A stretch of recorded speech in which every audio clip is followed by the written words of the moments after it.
Cosmos begins his adventure with a bang, appearing out of nowhere to blindly lead the Autobot spacecraft straight into the sun. If it was not for Cliffjumper trying to change their course and realizing, Cosmos would have had the greatest crash of all. Still, he did his best to save his fellow Autobots in the end, and his deep space armor allowed Cosmos to come inside the ship and to continue poking vainly at the control panel long after the others collapsed from their circuits overheating. Trailbreaker's force field eventually saved the Autobots, and they managed to vacate the crumbling ship inside a massive force field sphere that was tethered to Cosmos to bring them back to Earth. Cosmos' knack for crashing almost did him in anyhow, though. The same reprogrammed guidance directives that were controlling their ship were now being beamed by Teletran 1 to Cosmos himself, forcing him to lead the force sphere back on a course to the sun. Only a freak chance of the Decepticon thrust visiting the Ark and blowing up Teletran on a whim saved the Autobots, and allowed Cosmos to begin towing them back to Earth. When next seen, Cosmos was patrolling the spaceways for Decepticon activity with Blaster, when they came across a lunar base being run by Megatron and Astrotrain. Against logic and precedent, Cosmos actually managed to make a perfect 2-point landing on a hillside near the base to eavesdrop.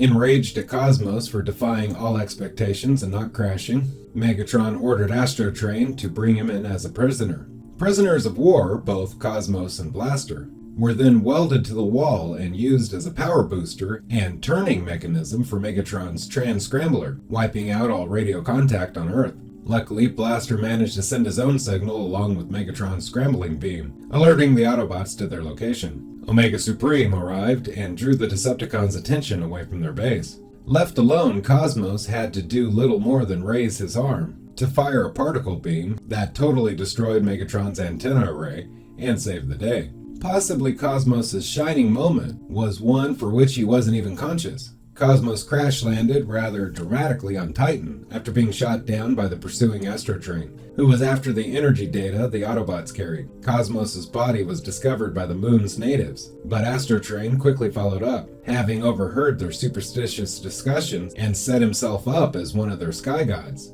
They cowed and quickly obeyed him, and Astrotrain put Cosmos' body in the main temple for use as an idol. The rebel Teleria overheard Astrotrain musing to himself about Cosmos' short circuit and managed to use Cosmos' systems to get an SOS to the Autobots on Earth. With barely enough power flowing through the systems to stay alive, Cosmos found a better use for it, shooting Starscream.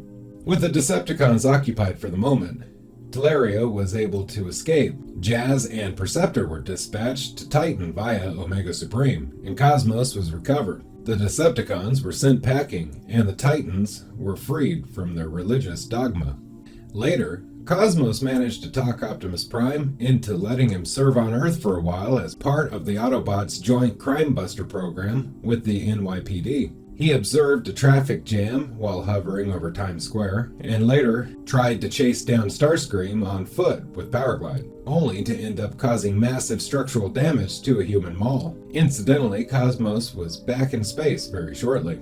After Shrapnel and Bombshell pumped out hundreds of Insecticlones to swarm over the countryside and gather power, Prime sent Cosmos into space to retrieve a giant can of robot insecticide. On his way back with Spike and Bumblebee, Cosmos was attacked by the Morphobots on Floron 3. Although he managed to break loose of their grip, the techno-organic plants left behind spores on his hull, which quickly developed into fully functioning vines that entangled Cosmos as he tried to re-enter Earth's atmosphere. Spike and Bumblebee escaped in an ejector chamber, but Cosmos did his crash landing bit and was covered in Morphobots by the time he came to a stop. With the robotic insecticide can still inside him, Bumblebee summoned the other Autobots to try to help, and it was Blaster's obnoxious music that ultimately cleared the way and allowed them to free Cosmos. Hoist promised to give Cosmos the best overhaul he ever had when they got back to the Ark. When he uncovered a Decepticon operation to mine ore from an asteroid they'd pulled into orbit, Cosmos rushed back to warn Prime and gather a strike force. Optimus stressed caution instead and ordered Cosmos back up into space to acquire some more hard evidence on the Decepticon activity. Cosmos did as he was asked and managed to grab a sample of ore right out of Astrotrain while the Constructicons were loading him up. He brought his hard evidence back with him to show Prime. The Autobot leader commended Cosmos on his work, but he wasn't quite done and sent Cosmos back up into orbit once again, this time to track Astrotrain to the refinery the Decepticons must have been using to process the ore. When Seaspray intercepted a distress signal, Cosmos carried him, Bumblebee, and Perceptor to the planet of the Talakian, a humanoid race held captive by the Decepticons. Too late, they realized it was a Decepticon distress signal, and droids blasted Cosmos, who then crashed on the planet. He remained damaged for a time, too much so to participate in many of the Autobots' adventures on the planet. Cosmos once again teamed up with Blaster, scoured the universe for more Ingredient X, so that Perceptor could concoct more Korostop. One can only imagine how many moons and planets he bravely crash-landed on in his fruitless search. In the year 2006, Cosmos was late flying into Cybertron with Skylynx to see the activation of the new power platform. On his entry vector, Cosmos was blasted with anti-electrons, a dangerous substance designed to disrupt his normal operating functions. However, the anti-electrons seemed to have no effect at all on Cosmos, as moments later he crash-landed on Cybertron's surface, perfectly normal.